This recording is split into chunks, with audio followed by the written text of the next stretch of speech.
Olá, queridos ouvintes, estamos chegando com mais uma edição do Respira Cultura, podcast produzido pelo Departamento de Jornalismo da Rádio da Universidade.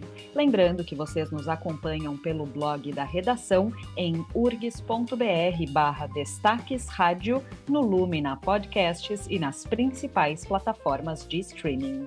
Eu sou Liz de Bortoli e hoje apresentam também os jornalistas Mariana Cirena e André Grassi para falarmos sobre a 5ª edição da Mostra de Cinema Tela Indígena.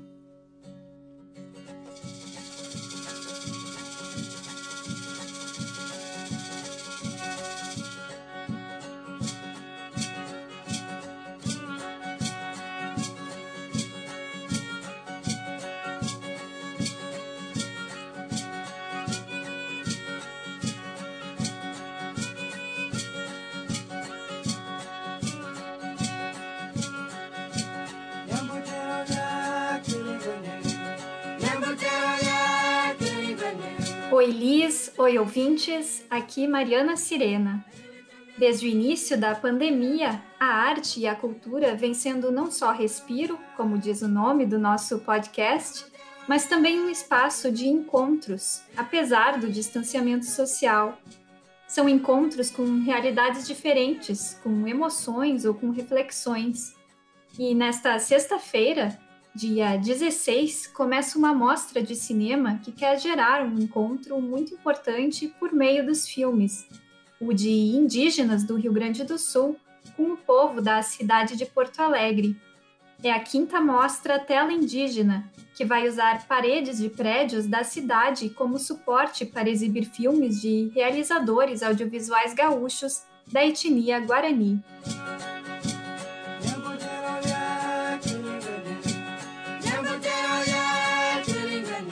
Olá, colegas, aqui André Grassi. Mboraiu, imagens e mensagens indígenas para a cidade. Esse é o título da edição atual da mostra, que vai ocupar Porto Alegre até o dia 19 de abril. O projeto conta com a parceria do coletivo Projetores pela Cultura e o financiamento da Lei Aldir Blanc.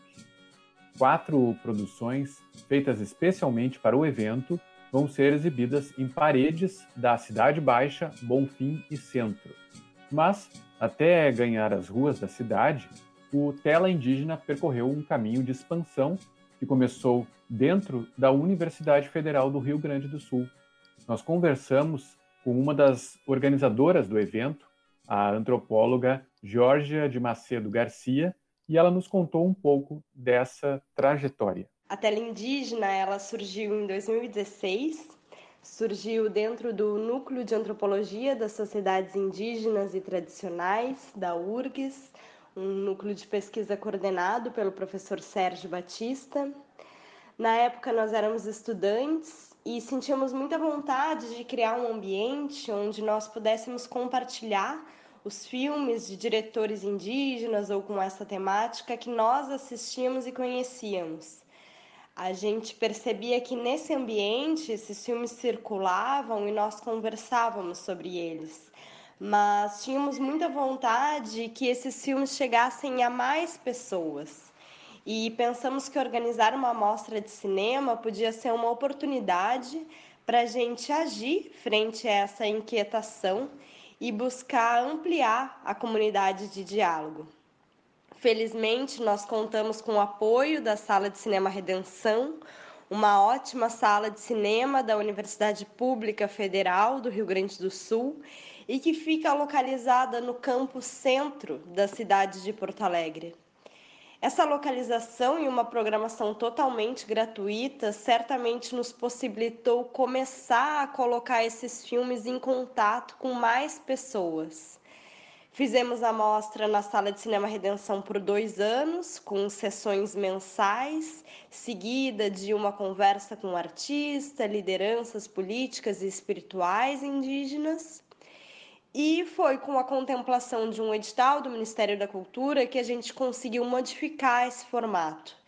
Então, nós unimos os dias da mostra em um só período, com sessões vespertinas e noturnas, ampliando também as atividades como rodas de conversa ou exposições com lideranças e artistas indígenas. Depois das 2 primeiras edições do Tela Indígena na Sala Redenção, a mostra migrou para a Cinemateca Capitólio por 2 anos, contando então com pessoas de povos indígenas de mais regiões do Brasil.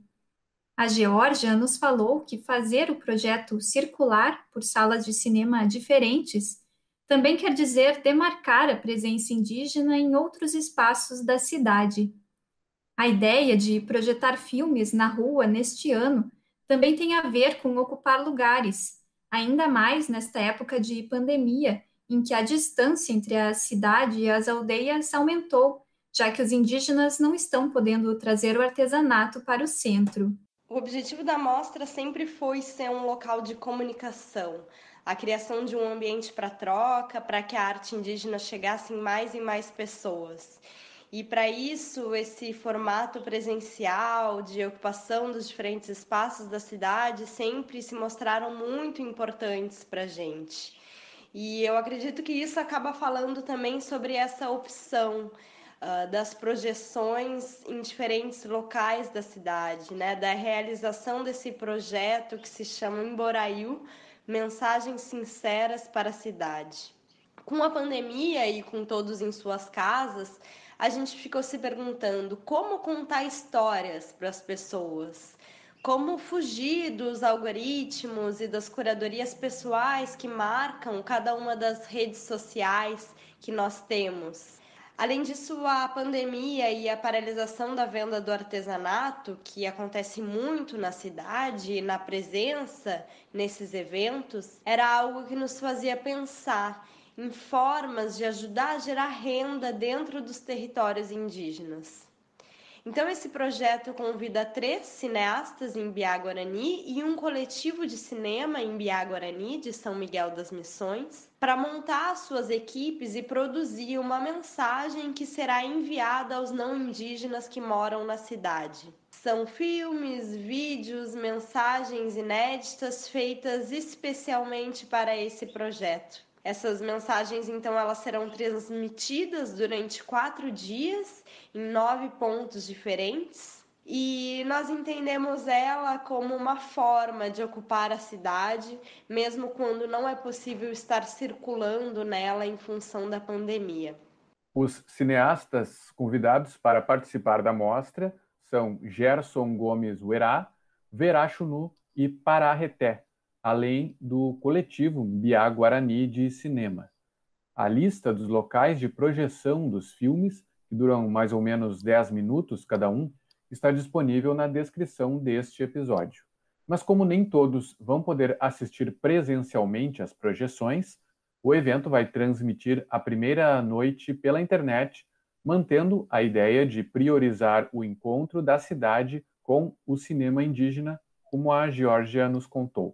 A ideia do projeto veio basicamente dessa inquietação. Se não é possível se encontrar pessoalmente, como podemos gerar encontros? Assim, as pessoas estarão passando na rua ou estarão em suas casas e receberão essas mensagens dos cineastas em Biá-Guarani. No primeiro dia, a gente tenta fazer com que essas mensagens encontrem mais destinatários através de uma live no YouTube da Tela Indígena. E nessa live vai passar tanto os filmes na íntegra, como também vai mostrar a ocupação dessa cidade por essas mensagens, através da locomoção e visão de uma ciclista, que vai passar por esses pontos onde estão sendo projetados os filmes e transmitir nessa live para quem estiver em casa. A ideia da live é exibir os filmes e a demarcação da cidade com as mensagens desses cineastas em Biá-Guarani.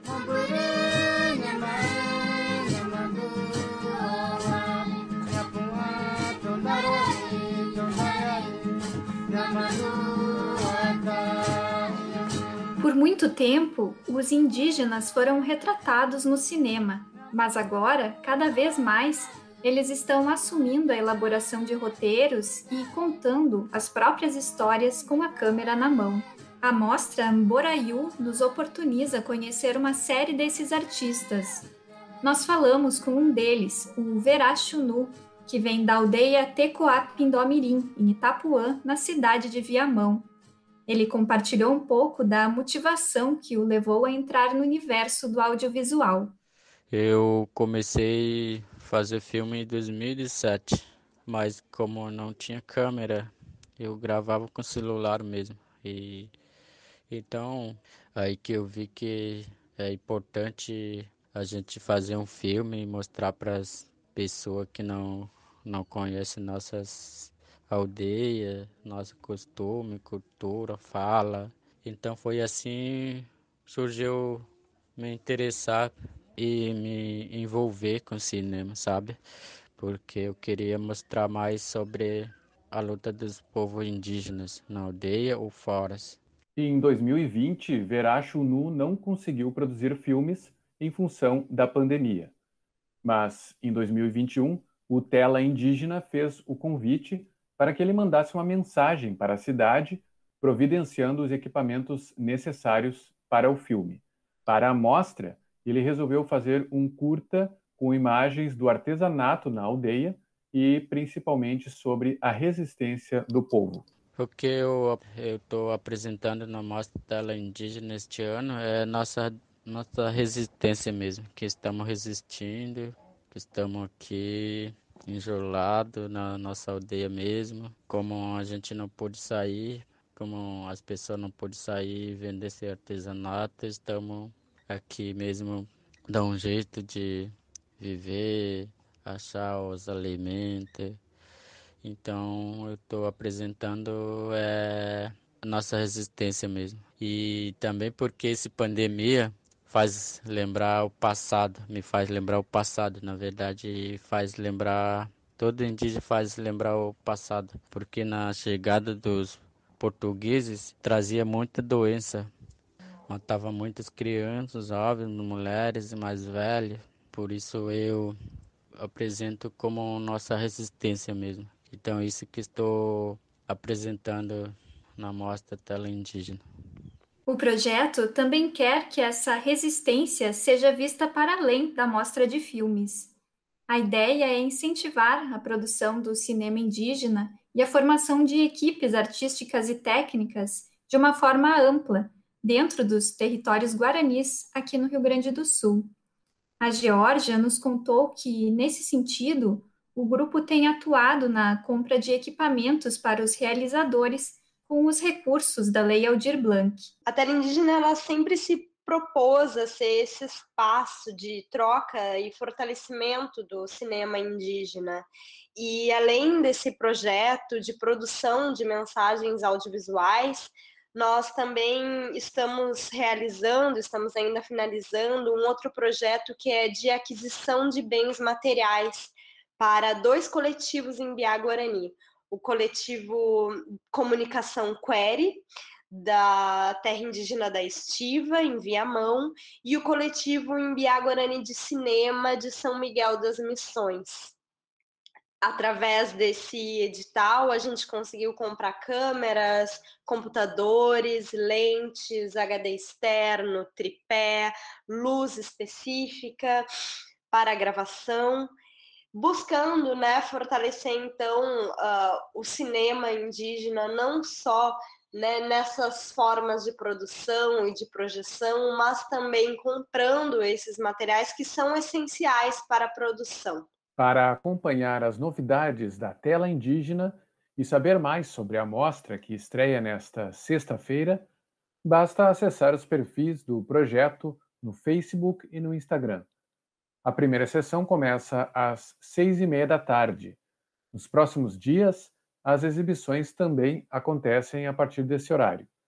E pelas redes sociais, ainda é possível acessar vários conteúdos sobre cinema indígena, como podcasts e depoimentos em vídeo dos artistas envolvidos.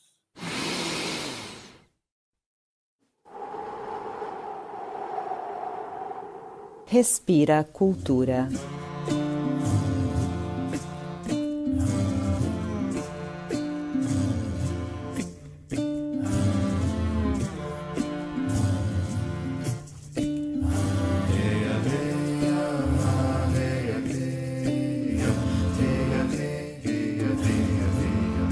para o nosso momento de leitura de hoje, trazemos um trecho do livro Menino Trovão, do escritor e ambientalista indígena do povo Tapuia, Cacau Erá, lançado pela Tumiaque Edições. O livro nos traz uma fábula da criação do mundo, mundo este que começa a partir de um grande espírito, Nhamandu, aquele que tem como olhos todas as estrelas, e segue. Dizem os primeiros narradores de histórias que ele mesmo, para se caber, primeiro criou a palavra infinito e entrou dentro. Para tornar-se visto, criou um coração que batia e bate como o ritmo das estrelas e fez nascer de si mesmo Coaraci, a luz-mãe de toda a vida. De Coaraci, criou Tupã para que, através dele, as coisas pudessem existir pelas palavras, as ditas e as não ditas. Para as coisas existirem, Tupã criou a palavra e o som que sai de dentro dela. É assim que tudo existe. Quando existe a palavra, existe a coisa, e cada coisa tem seu som, barulho, ruído, música. Tupã só não consegue criar uma palavra que possa mostrar em Amandu, porque ele criou antes o infinito e se pôs dentro dele. Uma vez, Tupã criou a palavra forma e foi tentar enfiar em Amandu dentro. Cavucou, cavucou, cavucou. Nasceu o universo.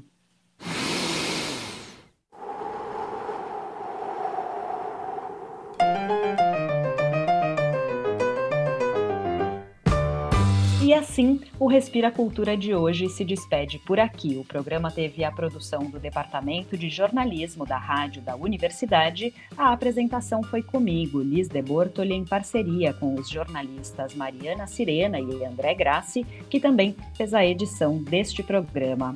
Na trilha sonora, a gente ouviu Quiringué Nhê, por Marcelo Quaraí Benites e grupo Nhê Ambá, da aldeia Inhundi. Nhamandu, por Guilherme Uera Mirim Benites da Silva e grupo Nhamandu Nhemopuã, da aldeia Pindó Mirim. E ainda Via Crucis, com Jean Ramos. E não esquece de seguir a rádio da Universidade nas redes sociais para não perder nenhum conteúdo. A gente volta na próxima sexta-feira pela manhã. Até lá!